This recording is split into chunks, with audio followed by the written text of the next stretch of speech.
So we've now decided, we've now covered that Ayodhya was established by Manu. It was established in Satyayug. We have found the location of, I mean, we already know where Ayodhya is today. We've discussed the shape of Ayodhya. We've discussed the moat of Ayodhya. We've discussed the tree, the mekhla that is surrounding it, or the protective cover of trees that is around Ayodhya, which protects it from enemies. We've figured that one out. We've figured the outside shape of Ayodhya. Now we'll move into the designer details, which is describing the insides of Ayodhya. And in this, we will cover what were its homes like, what were the palaces like, what were the roadways like, and what were हम इसके interiors में जाएंगे. तो हमने outside definition कर लिया, इसके सारी आउटसाइड जो जितना भी हमें इंफॉर्मेशन मिला है मैंने आप लोग को कन्वे किया है. अब हम अंदर की तरफ बढ़ेंगे इसमें, इनके घर, पैलेस वगैरह. So the homes in Ayodhya. So let's see what Valmiki says about the homes in Ayodhya.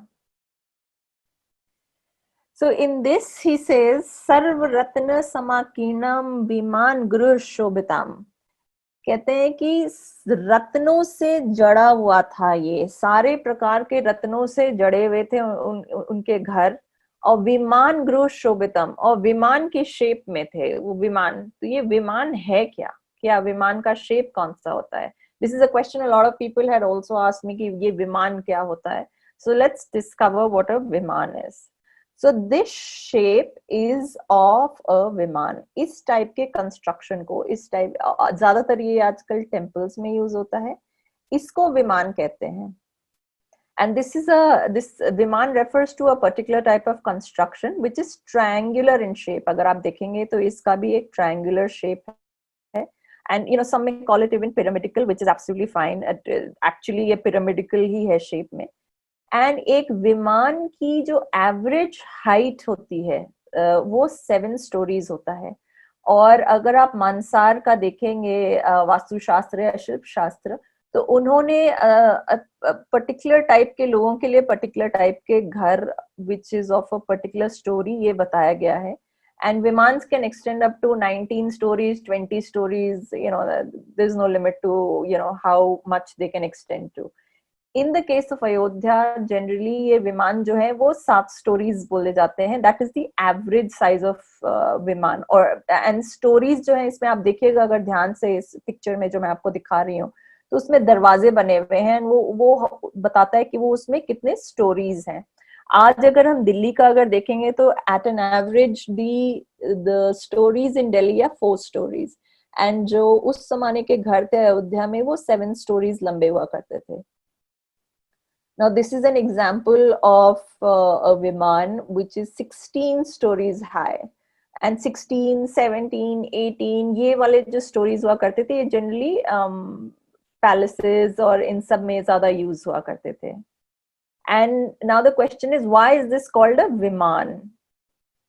So the original viman, if we look at our shastras, the original vimans are the ones that were the ones that were made by Brahma himself. And ये इनका mention जो है वो classical Indian architecture के books में, especially the Samarang Sutradhar, which is written by Raja Bhoj, उन्होंने लिखा था कि ये original विमान है. ये these are just pictures, ये मैंने बस pictures उठाए थे online. एंड उन्होंने एक वास्तुशास्त्र पे किताब लिखी थी जिसमें उन्होंने ये बताया था कि जो ओरिजिनल जो विमान थे वो ब्रह्मा ने बनाए थे. तो वो वैराज जो था वो ब्रह्मा का था, एक कैलाश था जो शिव को दिया गया था, एक पुष्पक था जो कुबेर के पास था जिसे बाद में रावण ने लेकर के रखा था. और इसी विमान में उसने सीता जी को वो उठा करके ले गया था. और एक था मणिक जो वरुण जी के पास था, और त्रिविस्तपा जो था वो विष्णु जी के पास था. तो ये विमान है हमारे पुराने जमाने के वो हुआ करते थे. अब इससे मैंने इसलिए शेयर किया है बिकॉज इसका भी अगर आप देखेंगे तो एक pyramidical triangle kind of a structure है.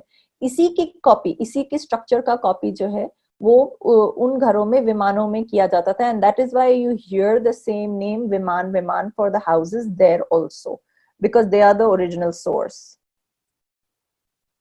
और ये जो pyramidal जो shape है, this is not only prevalent in India. This is a sacred shape, a part of sacred geometry or a sacred shape, not only in the indigenous Indian culture, but it was also in Egypt. आप देखेंगे Egypt के great pyramids बहुत ही famous हैं, और ये इनके लिए भी sacred था, और इनके पीछे जो भी powers थी या जो magical powers या जो भी है, उनके कारण इनको बनाया जाता था, which we have lost, कि इनको क्या, इनके शेप के पीछे क्या रीजंस थे। और वो सिर्फ इजिप्ट में नहीं, all ancient indigenous cultures in the world predating the Abrahamic faiths, they used to have this shape for their buildings and their homes. Great pyramids जो हैं ये कब्र हैं टेक्निकली, या नहीं थे ये किसी को पता नहीं है, बट इनको भी इनकी sacred geometry के कारण बनाया गया था। Now this is an example of the Great Pyramid of Cholula in Mexico. It is twice as large as the pyramid at Giza. And अगर आप देखेंगे तो all ancient cultures, they all had pyramids, pyramid-shaped temples, pyramidal, whatever you can say. ये सारे pyramidal थे. So why I'm saying this is because वो जो विमान shape है, it is very, very sacred in ancient indigenous cultures. Even today, it is a sacred shape in Hindu religion.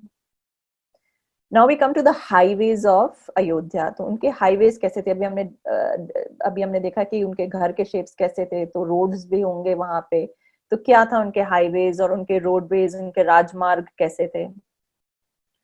तो उनके जो राजमार्ग थे, the royal roads or the highways, उसके बारे में ये कहा जाता है कि वहाँ पे मतलब पूरे उनके उस पे पुष्प वो डालते थे, तो पूरे रोड्स पे, उनके पूरे राजमार्ग पे पुष्प के पत्ते या फूल डाले जाते थे, और उनको हमेशा जल से सींचा जाता था।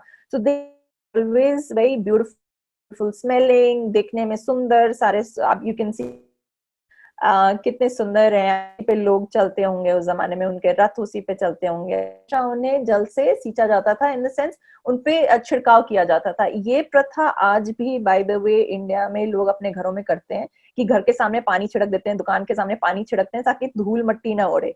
और ये तो having a welcome of roses is always there, roses और any other petal is always there.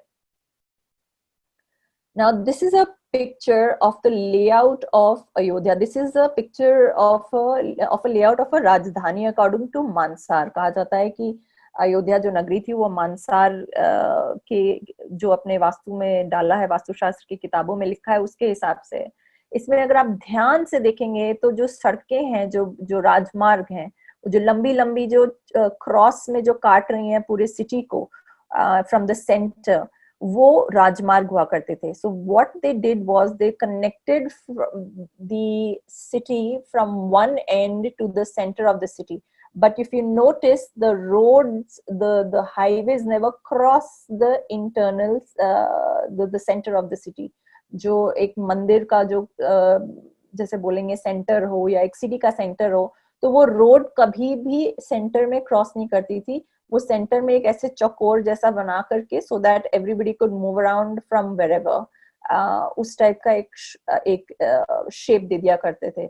ये शेप बहुत ज्यादा इंपॉर्टेंट था उनके हाईवेज के लिए, so that the king and his men who used to live in the Puri could travel really fast and go to the ends of their nagar or their fort. तो इसीलिए वो सीधी सीधी straight lines है, so a king could move in every direction and move to the end of the direction in case there's a war, because जो अगर war अगर है या कोई invasion है या king की जो भी movement है या जो इम्पोर्टेंट लोगों की मूवमेंट है, जो सेंटर ऑफ द सिटी में रहते थे, तो जो पुरी है वो सेंटर ऑफ द सिटी को कहा जाता था। कैपिटल है, जैसे कि जैसे आज हमारे दिल्ली में चाणक्यपुरी है, तो चाणक्यपुरी में सारे डिप्लोमैट्स रहते हैं, सारे ऑफिशियल्स रहते हैं, सारे मंत्रियों के घर हैं। तो वैसे ही पुराने जमाने में जो पुरी हुआ करता था वो सेंटर ऑफ द सिटी में होता था, और राजा के आसपास से सारे लोग रहते थे, so that they were available to the king for advice at any given point and at the earliest time. तो Chanakyapuri, for that matter, Chanakyapuri इसलिए उसका नाम दिया गया, so that all the people who live there, I mean they're all thinkers like Chanakya, and Chanakya was a kingmaker. तो इसीलिए दिल्ली के ऐसे कैपिटल डिस्ट्रिक्ट का नाम चाणक्यपुरी रखा गया है। तो ये सारे रोड्स जो हैं, जो हाईवेज हैं, ये सारे उस कैपिटल डिस्ट्रिक्ट में आती हैं और वहां पे एक स्क्वायर बनाती हैं जहां पे रॉयल पैलेस है और बाकी इंपॉर्टेंट लोगों के घर हैं। तो अगर आप देखेंगे इसमें ये एक बोर्ड है जो पुराने जमाने में लोग खेलने के लिए यूज करते थे, इसे चौसर कहते हैं इस गेम को। तो काफी लोगों ने बोला है कि अयोध्या का जो रोड्स हैं वो चौसर की तरह थे, जो एकदम सही कहा है उन्होंने। ये देखिए बीच में स्क्वायर है और वो सारे रोड्स आ जा रहे हैं, और जो 4 other places that are empty वो उनके शायद पैलेसेस या जो भी घर वर थे वो वहां थे। एक और वर्ड यूज किया है, तो which people have interpreted it as the board of the chausar, is ashtapadakaram. Now this is a much debated word for people, those who study the Ramayana, and this word has led to a lot of confusion, and which I will solve later.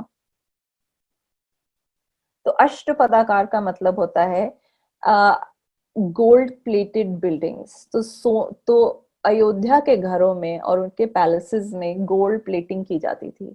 और gold plating हिंदुओं में आज भी बहुत ही common चीज मानी जाती है, भले ही ये सिर्फ टेम्पल्स में आजकल हम लोग करते हैं। This is again a very sacred act, this is considered very good. And आप ये देख सकते हैं कि बिल्डिंग्स पे आज भी गोल्ड प्लेटिंग की जाती है। एक अमृतसर का गोल्डन टेम्पल है और एक साउथ का मैंने एक टेम्पल का पिक्चर लिया है जो लक्ष्मी जी का टेम्पल है।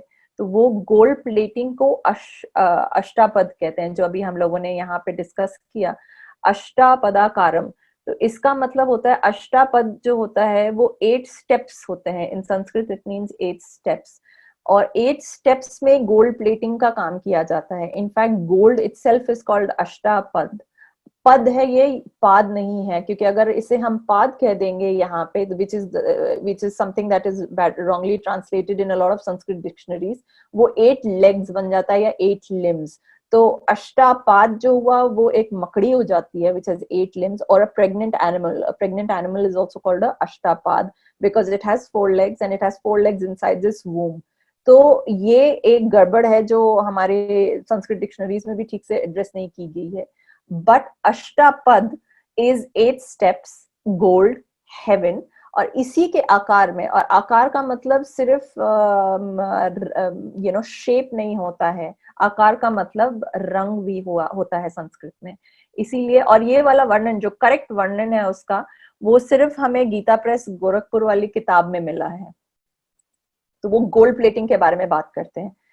And this is another example of gold cladding in ancient Peru. And why I'm using this example is because in earlier indigenous races, gold plating or gold cladding on temple walls was a given. It was a normal deed. सारे temples और सारे इनको gold and silver से plate किए जाते थे। Ancient Peru में सिर्फ gold नहीं, silver भी use होता था। And ancient Peru was one of the last one of the last indigenous cultures which was destroyed by the Europeans। और वहां पे जब यूरोपियंस पहुंचे, उन्होंने सबसे पहला काम ये किया था कि उनके टेम्पल से, उनके घरों के दीवालों से उन्होंने गोल्ड काट करके, गोल्ड तोड़ करके उसे गलाया, उसके ब्रिक्स बनाया, और उसे वो स्पेन या जहां पे भी पोर्चुगल, स्पेन, वहां पे ले जा करके उन्होंने वैसे इस सोने की चोरी की है। तो ये जो पेरू में जो बचे रह गए हैं वो उसके सैंपल्स हैं। Or I have myself traveled to Peru and I have spoken to the tour guides and those people there, and they had told me कि पेरू में भी सारे घरों के ऊपर गोल्ड क्लैडिंग होती थी और इस टाइप के शीट्स लगाए जाते थे। तो अगर हम देखें कि so why I'm sharing this is because all ancient cultures used to have this tradition of plating their homes with golds, which Valmiki refers to as Ashtapadakaram.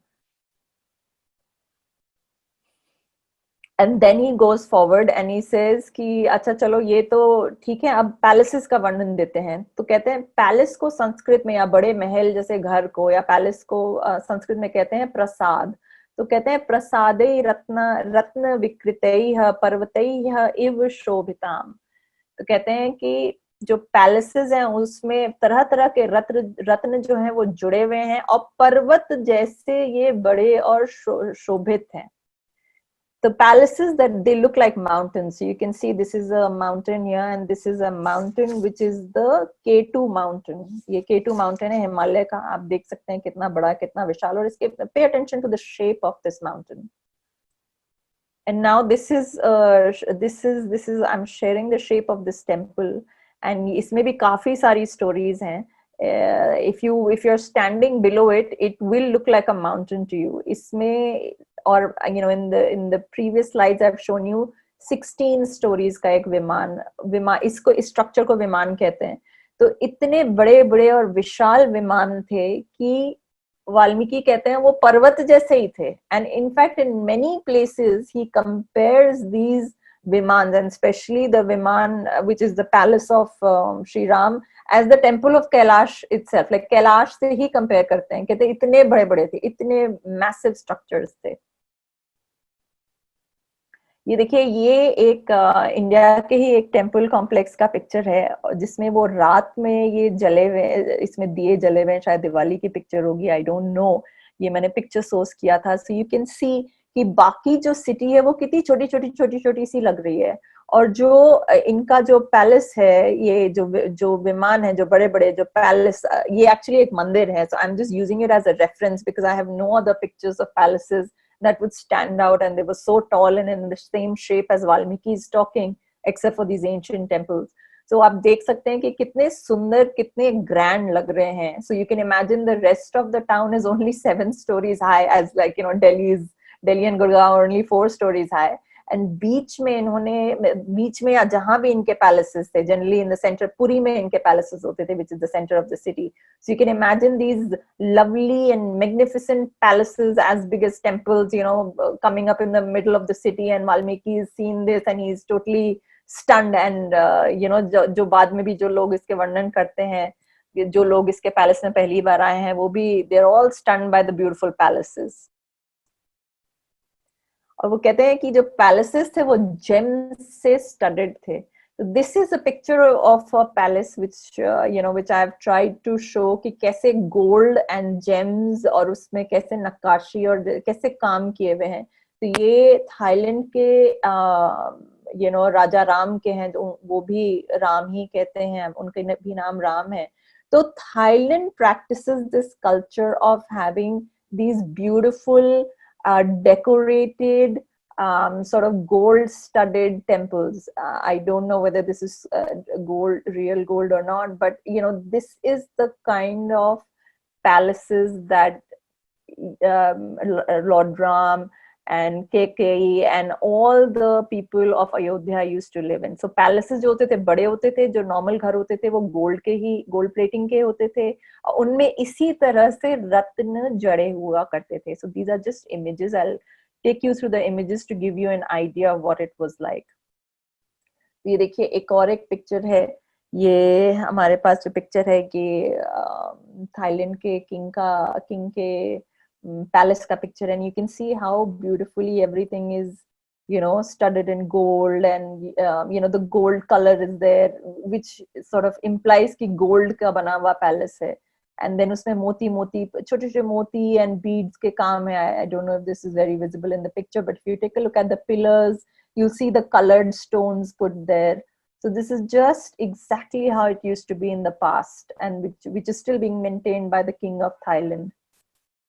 And so even in this picture you can see कि कितने विशाल इनके pillars हैं और कैसे इन्होंने इतनी सुंदर नक्काशी की हुई है. और ये जो colors, different colors आप देख रहे हैं, वो उसमें वो stones हैं. These are actually stones that are embedded. और पहले जमाने में इसीलिए सोने के घर हुआ करते थे, क्योंकि आप सिर्फ सोने में ये पत्थर और ये रत्न उनका जो जड़ा होता है वो सोने में किया जाता है. पत्थर में आप you can't set a stone in another stone, so it is very unlikely that they were made up of stones. So now we move on to Kaikeyi's palace.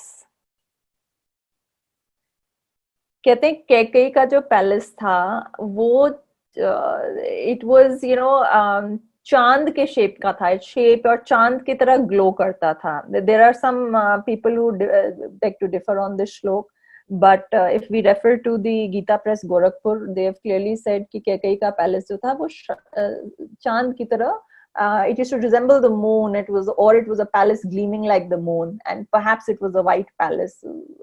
So I have shown a temple which is white in color here, and Viman, it is in the same shape Viman, so people can get an idea of Kaikeyi's palace. And why I'm showing Kaikeyi's palace is because this is one of the palaces that is mentioned apart from Shri Ram's palace. So Kaikeyi का palace आप देख सकते हैं कितना सुंदर है, ये भी कितना बड़ा है, इससे भी बड़ा ही होगा.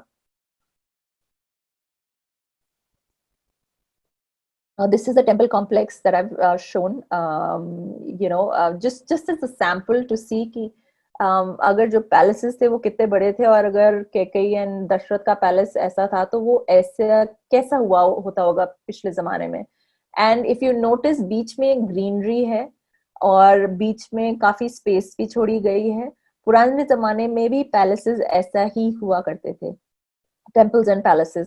तो वो उनके घर ऐसे ही एंट्री पॉइंट्स में बड़े बड़े उनके विमान, और फिर अंदर में उनके स्पेसेस हुआ करते थे. तो इस पिक्चर को अगर आप ध्यान से देखेंगे तो अंदर में छोटे छोटे घर हैं और ये पेड़ वेड़ उगे हुए हैं, कितना सुंदर लग रहा है. और उसकी एक बाउंड्री है, चारों तरफ एक बाउंड्री है.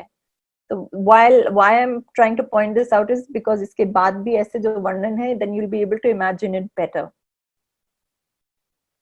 And then he says Kaikeyi के पैलेस के बारे में कि वहां पे लता गृह है, वहां पे सोने और चांदी की वेदिका है, वहां पे वापी भी है. तो ये सब चीजें होती क्या है, और इसका वर्णन जो है ये सारा का सारा अयोध्या कांड में दिया हुआ है.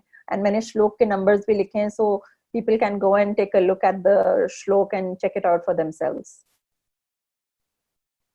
अब इसे कहते हैं एक लता गृह, and English में इसे bower कहते हैं. And it is a shelter as in a garden which is made with tree boughs or vines twisted together. तो इसमें अगर आप देखेंगे तो लता वो होती है जो क्रीपर होता है, लता क्रीपर को कहते हैं संस्कृत में, और उसको ट्विस्ट कर करके चढ़ाया जाता है. तो कहते हैं कैकेयी के पैलेस में ये बोवर्स थे, लता गृह थे. तो और भी मैं आपको शेप्स दिखाती हूँ लता गृह के. तो ये देखिए लता गृह के शेप्स हैं, कितना सुंदर है. ये जो है ये कृष्ण जी हैं इसमें लता गृह में, और ऊपर फूल टंगे हुए हैं, फूल हैं, उसमें फूल हो रहे हैं. And they are suppose to be very romantic places as well, beautiful and romantic, इसीलिए इसका वर्णन किया गया. और इस पे खूब सुंदर सुंदर फूल होते हैं. And this is an image of a वेदिका.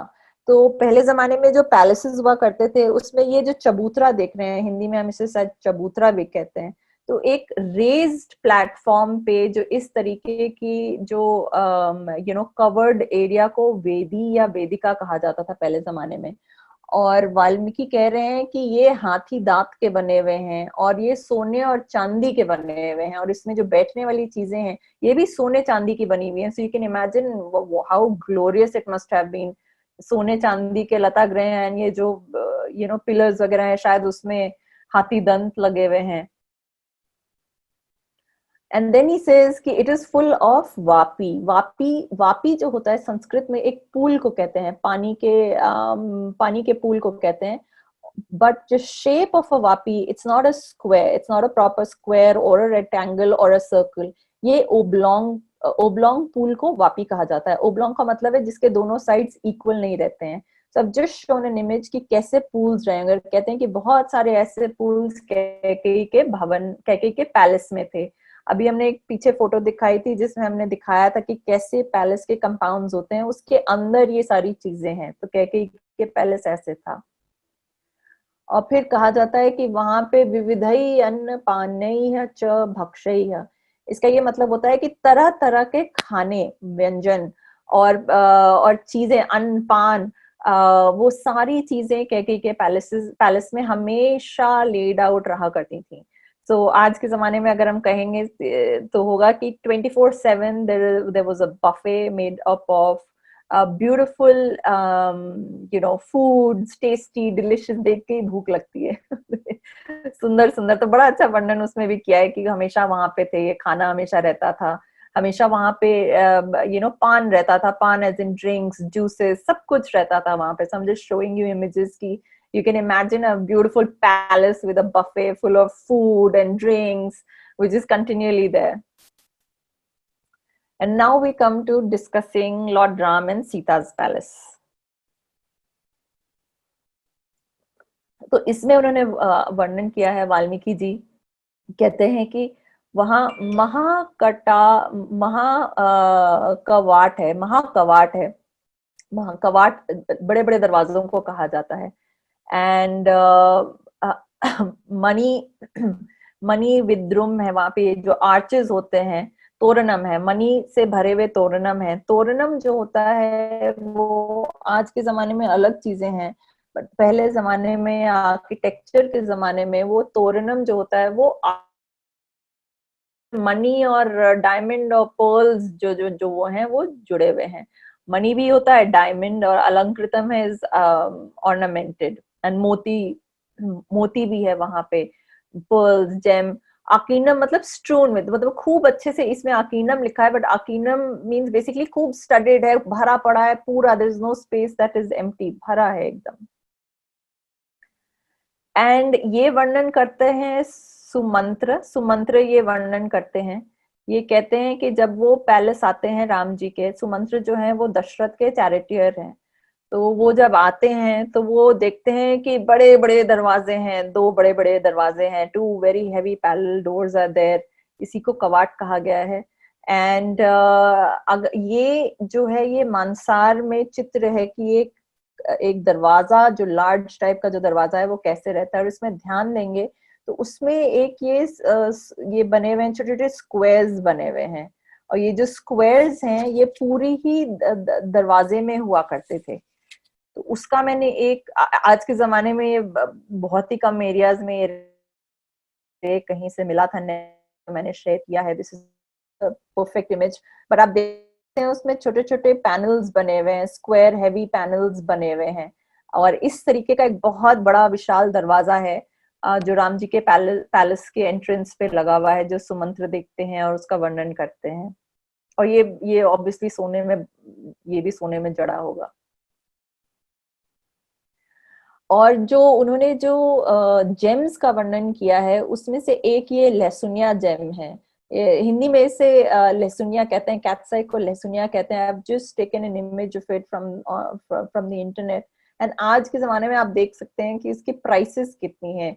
2-2 लाख के सस्ते भी मिलते हैं, बट 70,000, 16,000, 2 लाख, इतने महंगे महंगे मणियों से ये बने हुए हैं. फिर उसके बाद मूंगा भी आता है, कहते हैं मूंगे भी जड़े हुए थे, और मूंगे भी अलग अलग शेप्स में आते हैं. अगर आप देखेंगे मूंगे के शेप्स अलग अलग हैं, एंड इसके रंग भी अलग अलग होते हैं, रेड, पिंक, येलो में भी आता है मूंगा. फिर उसमें पर्ल्स भी थे और डायमंड्स भी थे, तो आप देख सकते हैं. और डायमंड और पर्ल्स, ये जितने भी जो ये बात कर रहे हैं, आज के जमाने में भी हमारी ज्वेलरी में ये सारे के सारे जड़े हुए हैं. और ये मैंने वापस थाईलैंड की वो पिक्चर आप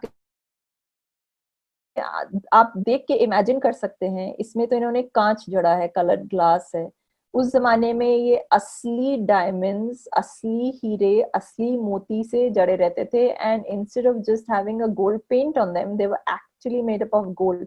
So if you see the intricate design of these, of the structure of the palace of the Thai king, you will have an idea कि राम भगवान का पैलेस कैसा था. And just instead of these glass jewels, glass gems, imagine they were real gems, real diamonds, real pearls, and then imagine how beautiful it must have looked. This is another image of the same palace. This type of work is done in Thailand. आप देख सकते हैं कितनी सुंदर तरीके से उसके अंदर सेटिंग की गई है, कलर्ड स्टोन्स की, जेम्स की, और कितना सुंदर लग रहा है ये. तो ये ऐसे ही पैलेसेस थे, और राम जी के पैलेस भी ऐसे ही था. और ये इमेज है एक तोरणम की.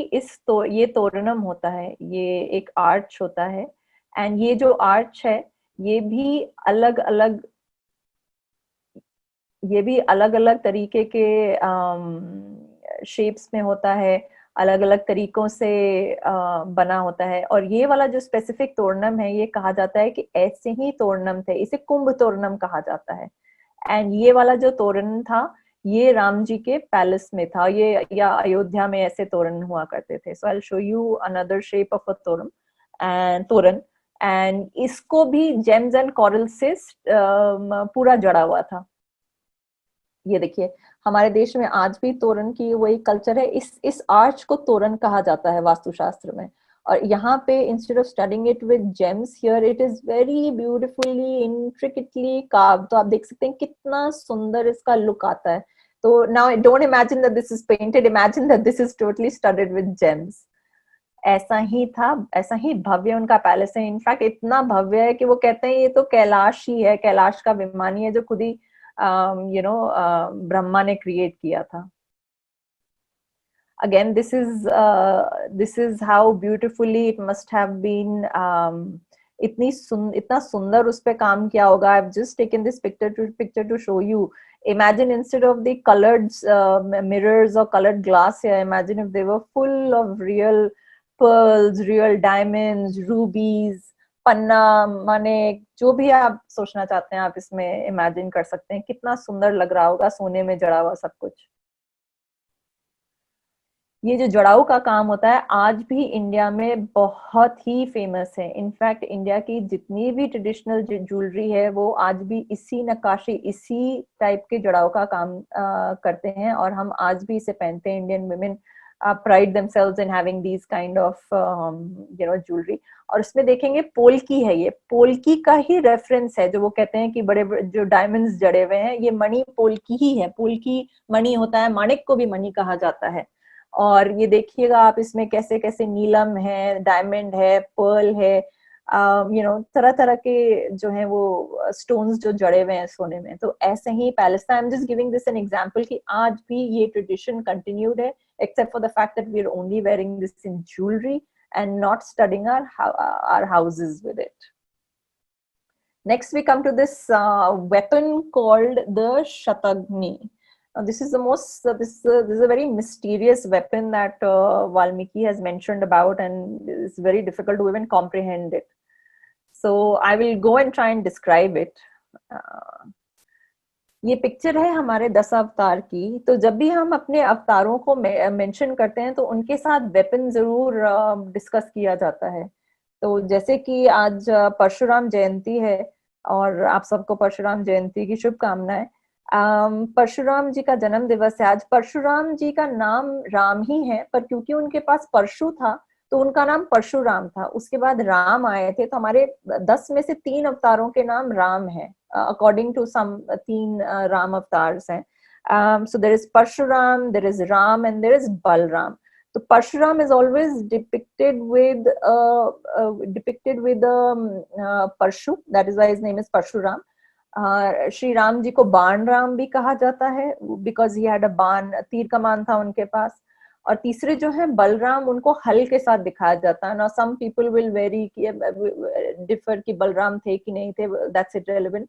What I'm trying to show is that every avatar of ours is shown with a weapon because of whom he is famous with, or which was his favorite weapon. Similarly, in talking of Ayodhya, there is a weapon which is called the Shatagni, which is mentioned by Valmiki. Shatagnis were all over in Ayodhya, and this is a mysterious weapon because because there are hundreds of them which are placed on the ramparts of Ayodhya. And अगर मैं trace करने लगी, मैंने बहुत सारी किताबें पढ़ी जिसमें शतग्नि का मेंशन था, तो अगर मैं शतग्नि के बारे में पढ़ती थी तो हर एक पुस्तक में, हर एक पुरानी किताब में उसका वर्णन बदल जाता था. So obviously it is a weapon that has really evolved, like the computers which were first discovered in the world, comparing them to our cell phones which we carry in our hands, how it has evolved. तो वैसे ही ये weapon evolve किया है, and so to even give a picture of it is very very difficult. Anyways I have tried to do that. ये कहते हैं शतग्नि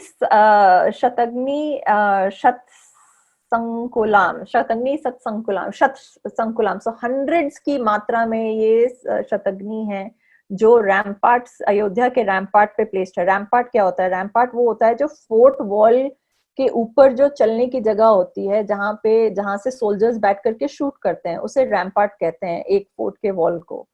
और इसका वेपन जो, इसका सबसे पहला वर्णन है जो धनुर्वेद में किया गया है।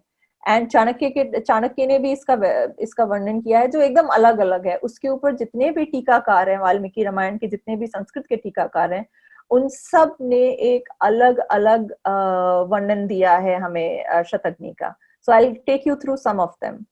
And so in one, उसका वर्णन है, शतघ्नि literally is that which can kill 1,000 people, and is said to be a cannon and also a thorny weapon.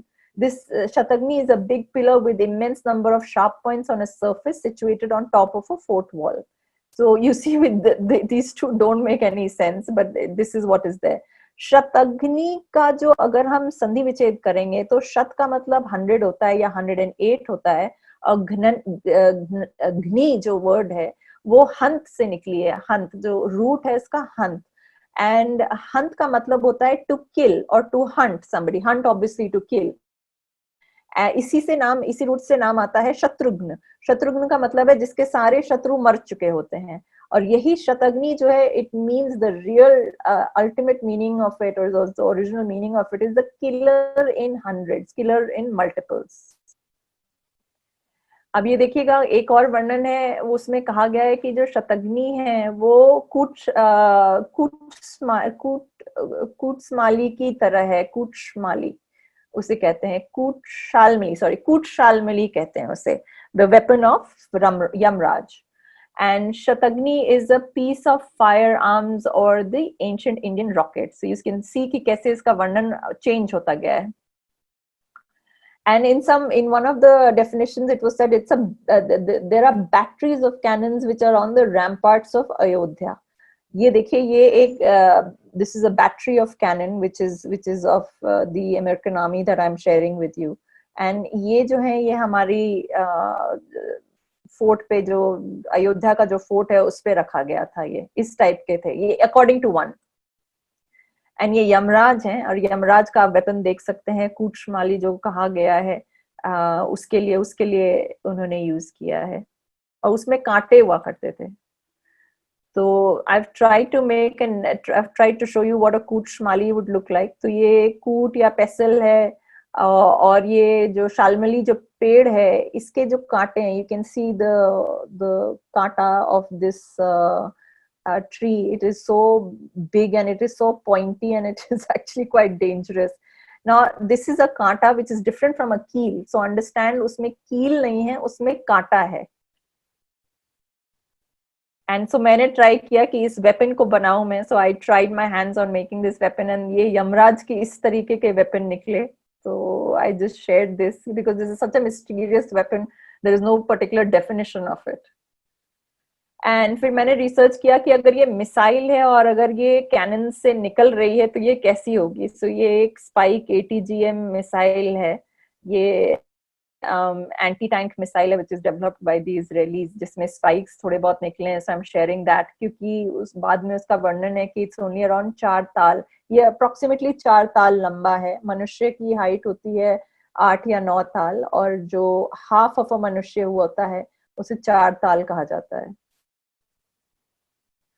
और उसी के बेस पे फिर मैंने शतघ्नि ये मिसाइल बनाई है, जो which is probably something that is placed on the ramparts, and then this is fired at soldiers who are coming in. So you can, this is just an attempt. This is still a mystery in my mind.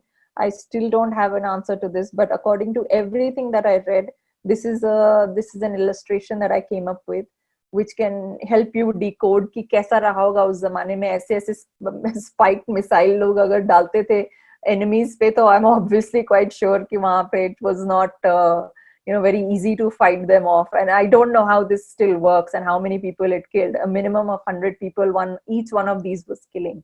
And because of these reasons, the moat, the jungle, the Shatagni, and the fully developed area of Ayodhya, the reason it was named Ayodhya is perhaps because of a culmination of all these elements. क्योंकि उससे आप लड़ ही नहीं सकते थे। अयोध्या का जो literal meaning होता है, उसका मतलब होता है अयुद्ध, जहां पे आप लड़ नहीं सकते या जिससे आप लड़ नहीं सकते। Now we move to the last part, which is the animals in Ayodhya. And in this part, we will discuss all animals of Ayodhya, the useful animals, and the pets in the palaces of Ram, Sita, and other palaces. And Ayodhya में जानवरों का भी बहुत अच्छे से वर्णन किया है वाल्मीकि जी ने. And no city is incomplete without discussing animals there. And why I'm discussing animals in this part is आज के जमाने में जो cars होती हैं, जो car, truck, train, tram, पहले जमाने में ट्रांसपोर्ट के लिए एनिमल्स को यूज किया जाता था. They were modes of transport. They were also weaponry for us in the sense that उनको हम wars में यूज किया करते थे. हाथी पे बैठ करके वॉर किया जाता था, घोड़ों पे बैठ के वॉर किया जाता था. तो they were not only modes of communication, modes of commuting, but they were also weapons, tanks की तरह. You know, if you're fighting a war with elephant, and today you're fighting a war with a tank, it is the tank that has replaced the elephant of the past. And आज भी कुंडली में अगर आप किसी astrologer को दिखाएंगे, तो अगर किसी की कुंडली में एनिमल्स लिखे, पहले देखते थे कि कितना एनिमल है एक आदमी के पास, और आज देखते उसी को ट्रांसलेट करते हैं कि कितनी कार्स होंगी एक आदमी के पास. So there is a description of war animals, and war animals जो हैं वो दो war animals बड़े अच्छे से डिस्क्राइब किए गए हैं. वो एक है हाथी और दूसरा है घोड़ा. ना अयोध्या में ये इंपोर्ट किए जाते थे, इंपोर्ट करके इनकी ब्रीडिंग हुआ करती थी, और ये जो थे वो 4-5 एरिया से इंपोर्ट किया जाता था. तो ये वॉर एनिमल्स हैं. And then we move on to चतुरंगी सेना. सो हर एक आर्मी के पास एक चतुरंगी सेना होती थी, और चतुरंगी सेना जो थी वो औरतों को अपने दहेज, प्रिंसेसेस को दहेज में भी दी जाती थी, या बोलेंगे जिसे स्त्री धन कहते हैं, उसमें, और the queens themselves used to have their own सेना. चतुरंगी सेना में एलिफेंट होता है, कैवलरी होती है, चैरियट होता है, और इन्फेंट्री होती है. And Chaturangi Sena as a Stridhan has been given to Sita and her sisters, and then they bring their own Sena to Ayodhya as well. So इसमें ये भी वर्णन दिया गया है, और इसमें भी देखेंगे हस्ती अश्व रथ पादताम लिखा हुआ है बालकांड में ये. एंड उससे एक बड़ी होती थी सेना जो अश्वहिनी करती थी. इसमें भी सारे एनिमल्स यूज हुआ करते थे, और इनमें हाथी, घोड़े जितने भी हैं, और ये this is an average number of an akshauhini. And अक्षौहिणी के बारे में जो है वो दशरथ बात करते हैं, और दशरथ कहते हैं कि मेरी जो अक्षौहिणी है, एक बड़ी आर्मी में there are many numbers of akshauhinis. Akshauhini is a division of the army of earlier times, and उसमें एक फिक्स्ड रेशियो फॉलो किया जाता है, which is 1:1:3:5, which is 1 chariot, 1 elephant is to 3 cavalry is to 5 infantry soldiers. So I'll move on forward. So those were the war animals, and you can imagine कि इतने सारे war animals थे वहां पे, तो कितने सारे import and कितना breeding of animals हुआ करता होगा उस जमाने में. So now he says there are Valmiki then puts a list of useful animals for Ayodhya. So there are cows and bulls, horses, elephants, donkeys, and camels. So then he names these animals as horses and elephants जो हैं वो import किए जाते हैं. Horses from other countries and elephants from mountain ranges. So the 3 mountain ranges he refers here are Vindhya mountain ranges, the Himalayas, and the Sahyadri mountain ranges. यहाँ से elephants आते हैं, और बाकी कंट्रीज से हॉर्सेस आते हैं, और तरह तरह के हॉर्सेस आते हैं. In fact, one of the mentions is there of a river horse or a hippopotamus. तो कहते हैं कि सिंधु नगरी से, सिंध से ये हिपोपोटामस आते हैं, और ये अगेन गीता प्रेस गोरखपुर में इसका वर्णन बड़े अच्छे से किया गया है. अब लोग वंडर करते हैं कि बाकी घोड़े तो आ गए, घोड़े we can imagine why a hippopotamus. So a hippopotamus is also very useful because hippopotamus जो होता है वो it eats on ground and then it goes and it shits in the water. So when it is passing its stool in the water, then it is enriching the water of that place. And उस पानी से जो मछली है वो उसके जो मल विसर्जन पे जो उसको मछलियां भी खाती हैं, उसमें कीड़े होते हैं जो उन कीड़ों को भी मछलियां खाती हैं. The point I'm trying to make here is that a hippopotamus is very essential for a river and its health and its well-being, and it increases the nutrients of a river. And अगर आप देखेंगे तो इस सरयू नदी में हो सकता है ये हिपोपोटामसेस ये लोग रखते थे या अपने मोट्स में रखा करते थे, क्योंकि मोट्स में भी इनके एनिमल्स हुआ करते थे. लाइक वो मोट में कहा जाता था कि कमल उगती थी और अंदर मगरमच्छ भी हुआ करते थे. So maybe they used to keep all these animals to enrich the waters of Saryu, to enrich the canals that they're taken in for farming.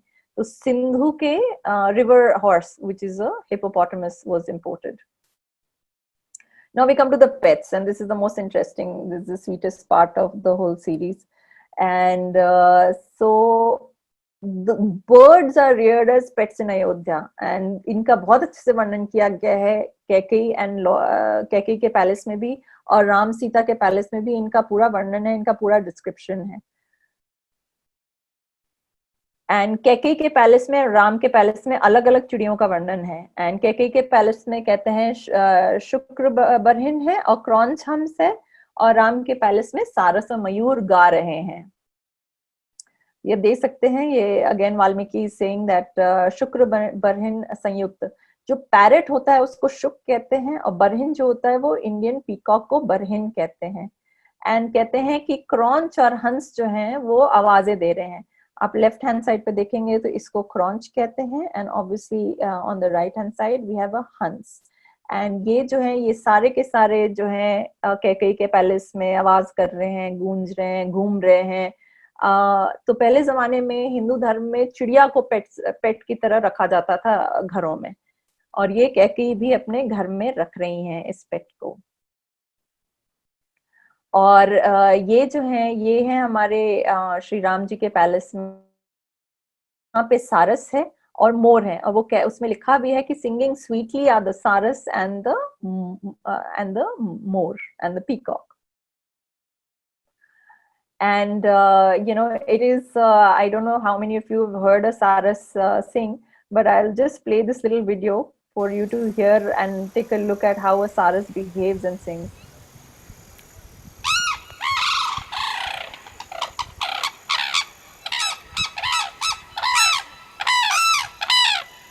So you can imagine how beautiful this must have been then, and ऐसी आवाजें आ रही होंगी राम जी के palace से भी. And there is a difference between a cronch and a saras. A cronch, as you can see, on the left hand side is a cronch and on the right hand side is a saras. सारस का जो sir होता है वो थोड़ा red होता है, उसके ऊपर सर और गला रेड होता है, और क्रॉन्च का नहीं होता है. Both of these are monogamous pairs. It is said that they pair for life. But ये देखा गया है कि सारस जो है वो पूरी जिंदगी पेयर करता है. इट इज एन ऑब्जर्वेशन, ये एक मान्यता है कि सारस जो है वो पूरी जिंदगी पेयर करता है. And in fact it is such a monogamous species and it is considered a symbol of marital fidelity, and they are believed to mate for life. इतने हद तक कि अगर उनका जो पेयर है, उनका पार्टनर अगर मर जाता है, so the other partner starves itself to the point of death. And इसीलिए शायद इसका वर्णन राम और सीता के पैलेस में ही किया गया है, सारस का वर्णन नहीं है. कि कहते हैं कि सारस जो है वो गा रहा है राम और सीता के पैलेस में. शायद इसीलिए बिकॉज राम और सीता दोनों ने एक पतिव्रत लिया था. एक पतिव्रत का मतलब होता है कि they will only have one partner for the rest of their lives till the time they are alive. This doesn't mean they can marry again after death. A क्रॉन्च itself is a monogamous species, but a cronch has a divorce. Like वो बहुत लंबे time तक किसी partner के साथ रहते हैं, बट वो पार्टनर्स को छोड़ भी देते हैं after many years. And if we see the life of Dashrath, उनकी 3 पटरानी, उनकी रानियां तो बहुत सारी हैं, but 3 पटरानी हैं. So after Kaushalya he has Kaikeyi, and then after Kaikeyi he has Sumitra after very long periods of time. So I think there is a difference, and he plays this very very very subtly, and he puts it across कि किसके palace में कौन सी bird है. Perhaps for this reason, because these birds are symbols of marital fidelity. And then we come to the last portion, which is the other pets of Ram and Sita. So here he says, the palace is abounding in deers and antelopes and peacocks, which resemble the magnificent and opulent abode of Indra. So these are not mentioned in the palace of Kaikeyi. These deer are only mentioned in the palace of Ram and Sita, which is perhaps the influence of Sita, because Sita is very fond of deer. And so these are deers and antelopes में भी काफी difference होता है, and both of these varieties are found in the palace of Sri Ram. Deer जो होता है उसकी सींग कभी कभी होती है या नहीं होती है, और जनरली उसकी अगर सींग होती है, जो लेफ्ट हैंड साइड पे डियर है और राइट हैंड साइड पे एंटीलोप है इस इमेज में, और डियर की जो सींग होती है वो ब्रांच्ड होती है अगर है तो, और जो डियर्स होते हैं वो जैसे इस पिक्चर में कस्तूरी मृग है, चीतल, कस्तूरी मृग, बारासिंगा, रेनडियर, रेड डियर, ये सब डियर के टाइप्स होते हैं, और इनके हॉर्न्स इम्पर्मानेंट होते हैं या होते ही नहीं है, और जो दूसरे एंटीलोप्स होते हैं उनके परमानेंट हॉर्न्स होते हैं, और इसका भी वर्णन है कि बड़े बड़े ऊंचे ऊंचे हॉर्न्स थे इनके, एंड इनके हॉर्न्स ब्रांच्ड नहीं होते, they have one as in two single horns. And इस पिक्चर में एक ब्लैक बक दिखाया गया है, black buck, nilgai, chinkara, Indian gazelle और चौसिंगा, 4 सींग वाले होते हैं, ये इनके 4 सींग भी होते हैं, ये जो होते हैं वो एंटीलोप्स होते हैं.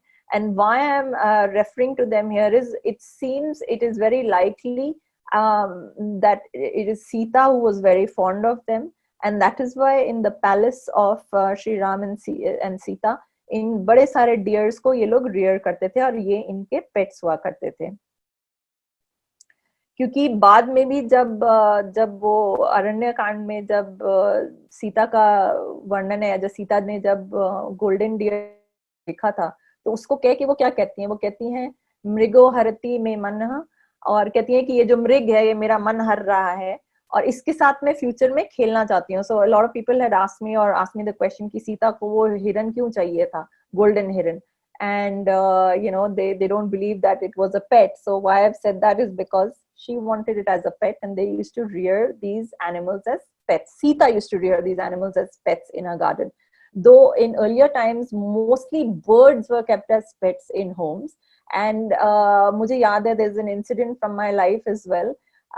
मैं अपने ननिहाल जाया करती थी, तो my नानी and my Nana vegetarians, so मैं उनके घर जाया करती थी, एंड टिपिकली नानी यानी पूछती थी कुछ दिनों बाद कि अच्छा क्या खाओगी, तो एक दिन मैंने कहा कि आज आप मेरे लिए ना चिकन बनाइए, तो एक दिन कहा, फिर दूसरे बार मैंने फिर से एक बार बोल दिया कि आज आप मेरे लिए ना चिकन बना दीजिए, तो एक गुस्सा होकर मुझे कहती है हर टाइम चिकन चिड़िया खाती रहती है.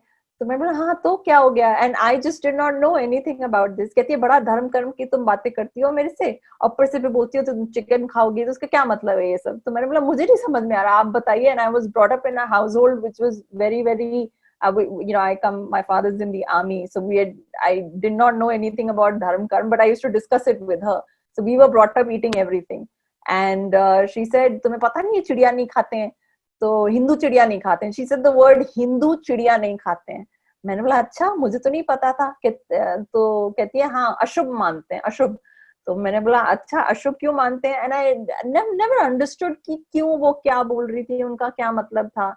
तो until I read the Ramayan, then I understood क्योंकि चिड़ियों को पेट्स रखा जाता है, तो सारी चिड़ियों को खाना मतलब वर्जित है, मतलब उसे खराब माना जाता है चिड़िया को खाने के लिए. एंड दैट्स व्हाट माय नानी was trying to tell me. And once I read the Ramayana I totally understood कि वो क्यों बोल रही थी कि चिड़िया को मत खाओ.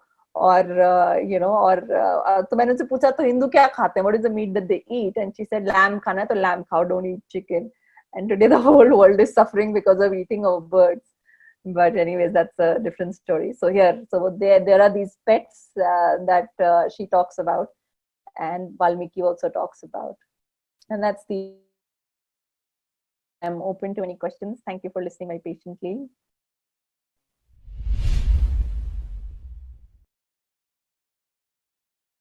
Namaste. I wanted to ask, is there any incidents mentioned of Ayodhya being under attack? See, in the description, there is always war. There is no description of Ayodhya being an attack, but Dashrath himself is an emperor. By an emperor, और इसका ये मतलब होता है कि वो अश्वमेध यज्ञ करते थे, वो खुद भी अटैक करते थे, and he had increase the scope of his kingdom, which is उन्होंने अपने किंगडम को एक्सपैंड किया. इसका मतलब वो खुद भी जाते थे अटैक करने के लिए. So whenever a king is going out to attack, there will always be people, animals, और वो छोटे छोटे ये थीव्स की जो टोलियां होती हैं वो अटैक करती थी. तो इसीलिए ये फोर्ट्स एंड रैम्पार्ट्स बनाया करते थे. If that's what you're trying to ask. So war was constant in ancient times, yes. There's one question coming up. What do you know? What sort of clothes did they wear? Clothes में generally वो लोग एक धोती पहना करते थे. ज्यादातर धोती का ही वर्णन है उसमें, और ज्वेलरी बहुत पहनते थे. वो भी था उसमें. जनरली एक धोती का ही वर्णन है. औरतें और आदमी दोनों धोती पहना करते थे. ये मैंने इसीलिए एक्सक्लूड किया है because if I start explaining that, वो प्रेजेंटेशन में इसकी जगह नहीं थी. और इसका अगर वर्णन होगा तो वो ह्यूमंस ऑफ अयोध्या में वर्णन होगा, और द पीपल ऑफ अयोध्या में अगर हम वर्णन करेंगे तो उसमें हम क्लोथ्स, मुकुट, उनका श्रृंगार, उसका वर्णन कर सकते हैं. That will be a different presentation. But yeah, good question, but except that I didn't use it as a part of this. तो धोती पहना करते थे ज्यादातर. Is there any archaeological evidence? No, none. तो आर्कियोलॉजिकल एविडेंस, मैंने इससे मणि जी से बात की थी. Mani ji was the head of ASI at that, you know, when I started this research in 2016. So ये 5 साल हो चुका है मुझे रिसर्च करते हुए. वहां से जो एविडेंस मिला है अयोध्या से, बहुत ही कम एविडेंस मिला है, और ये इस तरीके के एविडेंस नहीं मिले हैं. और मैंने उनसे ये पूछा भी कि ये ऐसा क्यों होता है. सो ही सेड, देखो, Ayodhya is not a place जो हमेशा ये, it is not possible to even find this kind of evidence.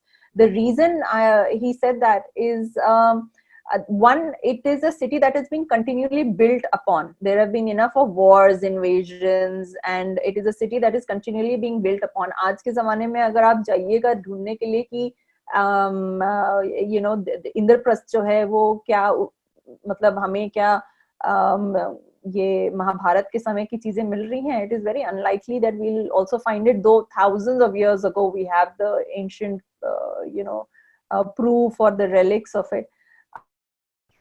वहां से आपको प्रूफ नहीं मिलता है. जैसे कि दिल्ली में अगर जो 50 साल पहले की जो मकान थे उसको तोड़ करके उसके ऊपर एक नया मकान बना दिया गया है. एंड ये हिंदुओं का एक ये आइडियल बिहेवियर है. This is not the ideal behaviour. वो पुराने जमाने की चीजों को ना प्रिजर्व नहीं करते हैं, वो उसको तोड़ ताड़ करके उसके ऊपर नई बना देते हैं. Because our cities have been continually inhabited for thousands of years, and by that I mean Delhi specifically. Delhi has been inhabited for more than 5,000 years, you know, and so has Ayodhya been. I don't even know how old Ayodhya is. पहली बात ये है कि हम उसे तोड़ ताड़ के नई चीजें बना देते हैं. दूसरी बात ये है कि बहुत सारे इन्वेजन, बहुत सारी ऐसी चीजें हुई थी जिसके कारण हमें कुछ नहीं मिलेगा, because it will be destroyed, it will be looted. अब सोने चांदी के अगर दीवार बने हैं तो वो क्या रहेंगे आज के दिन में? नहीं, लोग उखाड़ उखाड़ करके ले गए होंगे. Like, I'll cite a simple example. My mother had a metallic sculpture kept out, hung on a wall, copper का बना हुआ था, और किसी दिन आकर के कोई उसके चोरी कर ली. मतलब ऐसे तो हाल है हमारे. तो यू नो, प्रूफ रहेगा नहीं. सेकेंडली, जो वेदर है इंडिया का, जो क्लाइमेट है इंडिया का, और थर्डली जो वेदर क्लाइमेट है इंडिया का, it is not at all conducive to preservation. अब जो हमें ढोलावीरा मिली है वो एक सॉल्टी एरिया में मिला है ढोलावीरा, और ये सब जो चीजें मिली है हमें, यू नो, उस ड्राई क्लाइमेट में अगर है, जैसे इजिप्ट में हमें बहुत सारी ऐसी चीजें मिली हैं. Why? Because it's a desert now. India में ये सब चीजें मिलना बहुत कम है, बिकॉज हमारा वेदर जो है, it's not conducive. It is conducive to living, but it is not consuming to preserving things from ancient past. So this is the reason I don't even expect कि मिलेगा. और मे बी अगर किसी ने ढूंढना नहीं है सही जगहों पे अकॉर्डिंग टू द सही मापदंड, एंड जो रिवर है सरयू, वो पता नहीं कितने टाइम तो उसने कोर्स चेंज किया होगा, so we can never say, we don't know. But हाँ, मेरी बात हुई थी और इन कारणों से हमें इसका प्रूफ नहीं मिला था। जो प्रूफ मिला था वो सबमिटेड है कोर्ट में, वो 1000 BCE से 2000 BCE का ही मिला था, जो मंदिर था, उस जिस मंदिर का, जो अभी राम मंदिर था, उसका जो प्रूफ था, मैं उसकी बात कर रही हूँ, वो तो मिला ही था वो। बट इट्स नॉट, बट उस समय तो उसी को ढूंढा गया था ना, अभी ढूंढ भी कौन रहा है राम, मतलब अयोध्या के पूरे वर्णन अब जो किया है, शायद उसके बाद कोई ढूंढे तो शायद चांस भी है, बट वेरी अनलाइकली मिलेगा। बहुत सारी डेटिंग एफर्ट्स चल रहे हैं, सो अगर आप if all of you go on Sangam Talks, you will get to know that different versions, but there are many dating formats. Many. अच्छा, by the way I'd like to add to that, मैंने hippopotamus की बात की थी कि hippopotamus import किया गया था, तो एक हिपोपोटामस मिला है इंडिया में, जो ओल्डेस्ट हिपोपोटामस है, वो नर्मदा रिवर के वहां पे मिला है, नर्मदा रिवर के किसी साइड पे मिला है। आप गूगल करिएगा, the ancient, most ancient hippopotamus found in India, and it is supposed to be 15 or 16,000 years old. I'm forgetting the name of the two researchers who had excavated it. So hippopotamus जरूर मिला है, और वो मिला है Narmada river. Narmada river is because Narmada river की जिस area में मिला है उसे महाकौशल कहा जाता है। तो पुराने जमाने में अयोध्या जो थी वो कौशल की कैपिटल थी, और महाकौशल जो थी वो अयोध्या के नीचे थी, एंड वो मध्य प्रदेश, छत्तीसगढ़, इस एरिया को माना जाता है जहां से नर्मदा रिवर निकलती है। और नर्मदा रिवर और Mahakaushal, why I am mentioning Mahakaushal, क्योंकि महाकौशल जो था वहां से कौशल्या आती थी, कौशल्या का ननिहाल था Mahakaushal, and so sorry, Ram ji का ननिहाल था महाकौशल, तो कौशल ऊपर था और महाकौशल नीचे था in the geography, sorry. And Mahakaushal से हमें हिपोपोटामस मिले हैं, एंड इसमें पूरा वर्णन है कि हिपोपोटामस को इंपोर्ट किया जाता था या तो वनायु से या सैंधव से, there is a discrepancy. And I'd also like to add that in ancient Egypt, hippopotamuses were also, very sort of sacred animals or prized animals, because वहां पे जब excavations किए गए हैं तो वहां पे बहुत सारे छोटे मोटे, छोटे बड़े हिपोपोटामस के ना बीड्स मिले हैं लोगों को। तो पुराने जमाने में हिपोपोटामस को वैल्यू किया जाता था, उसको भी as a not a sacred animal I would say, but an important useful animal माना जाता था। तभी शायद इंपोर्ट उसका इंडिया में भी है या था। तो महाकौशल से हमें डेफिनेटली हिपोपोटामस मिला है, जो 15,000 16,000 साल पुराना है।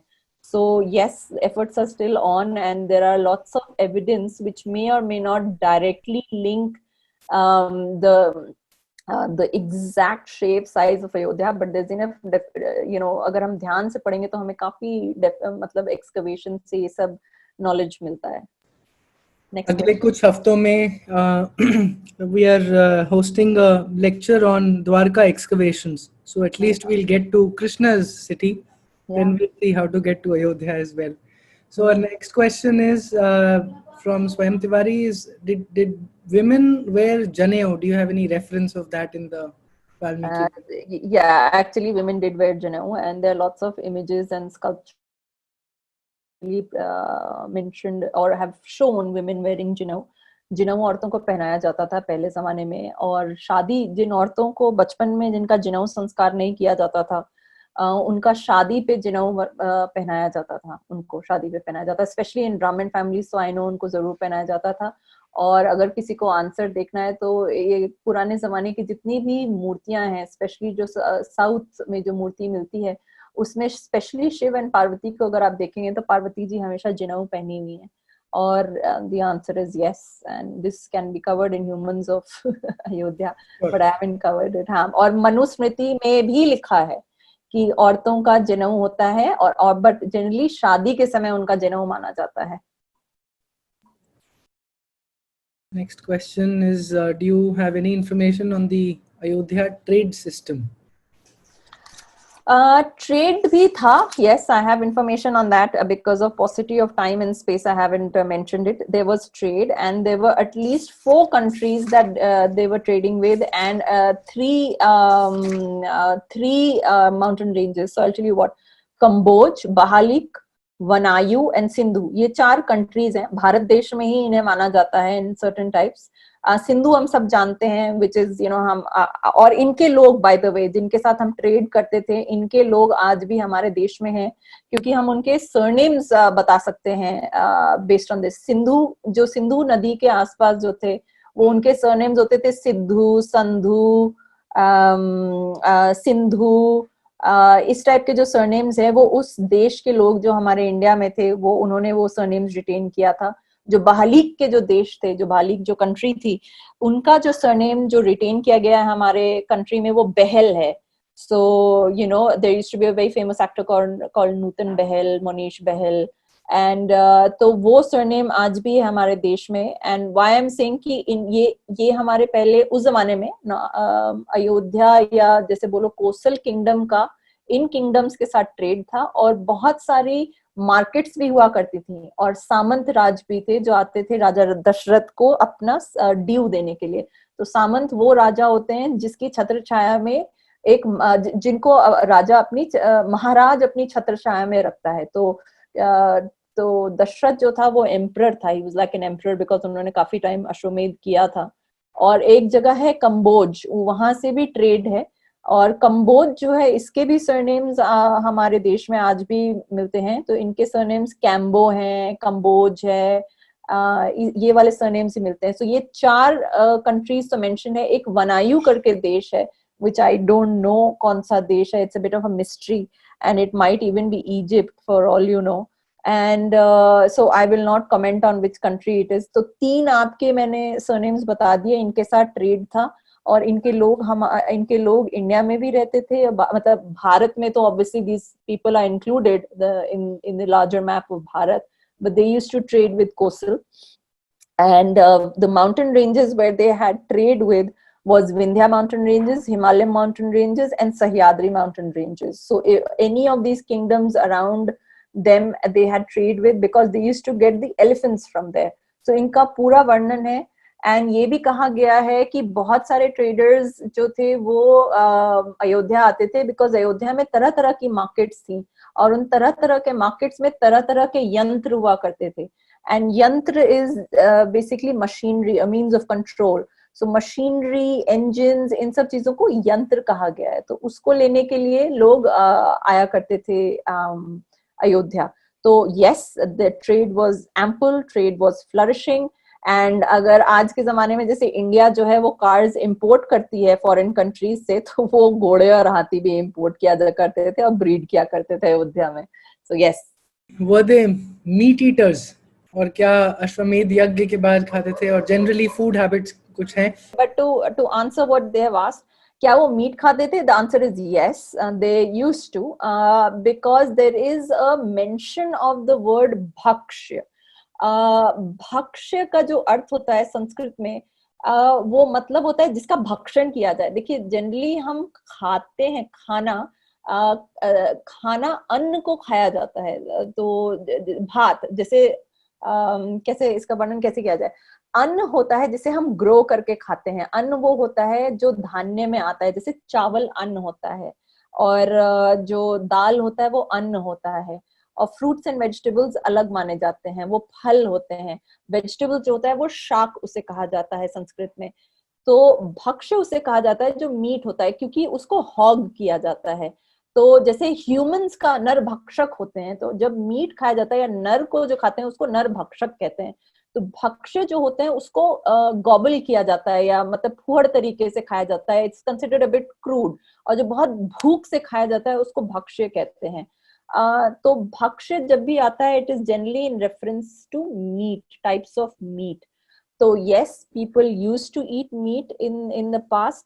What kind of meat I do not know, but एक वर्णन है, ये कहा जाता है कि जब जंगल में आप होते हैं तो जंगल में जो है वो कुछ भी शिकार करके खाते थे। Specifically wild boar and deer का खाने का वर्णन है। ये इन दोनों को खाया जाता था पहले, और इनका वर्णन भी है कि इनको मार के, क्योंकि राम जी जब वो सीता कहती हैं कि आप प्लीज मेरे लिए ये डियर ले आइए, इतना सुंदर डियर है, प्लीज मैं इसको ना इसके साथ खेलूंगी अपने, और इसको हम अपने पैलेस में ले जाएंगे और इसके साथ खेलेंगे।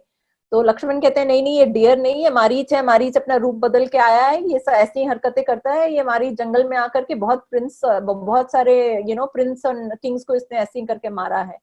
तो राम जी उसके रिस्पॉन्स में कहते हैं कि अरे वो डियर है, वो अगर वो मारीच है तो उसको तो फिर मारना ही पड़ेगा, वो राक्षस से, it can not be like this, something like that he says.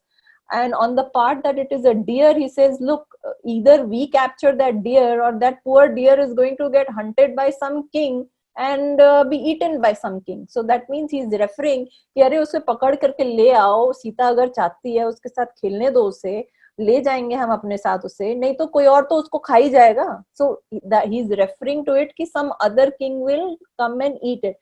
Maybe Ram and Sita didn't eat it because they had it as pets, but yes, there are other kings who used to eat meat. Not only meat, they also were cannibals. So राक्षस जो थे, या cannibals को राक्षस कहा जाता था क्योंकि वो नरभक्षक थे और वो निशाचर थे. निशाचर मतलब जो रात्रि में जो चरते हैं, जो रात में घूमते हैं. और अगर किसी को शूर्पणखा की कहानी याद है तो शूर्पणखा आकर के जब राम को कहती है कि that I want to be with you and I want to have you as a partner, a husband or whatever, and he says no, and she feels humiliated, and so she says कि इस सीता जो है ना, इसको मैं खा जाऊंगी. She says that she threatens to kill and eat Sita so that she can roam around with Ram in the forest as man and wife. She has said that. So this implies that there were people who were practicing cannibalism as well in the times, and there was not only meat that they hunted like of animals. And the two animals I've mentioned is deer, and the other animal that I've mentioned is a wild boar, vara. And the third is cannibalism. जो humans cannibalism किया करते थे उनको राक्षस कहा जाता था. And ये लंका वाले लोग उस समय के जो थे वो किया करते थे, जो जैसे ये रावण था, शूर्पणखा थी, they were cannibals. So yes, all sorts of meats were being eaten. Though again, I have not heard of cows being eaten in the Ramayana.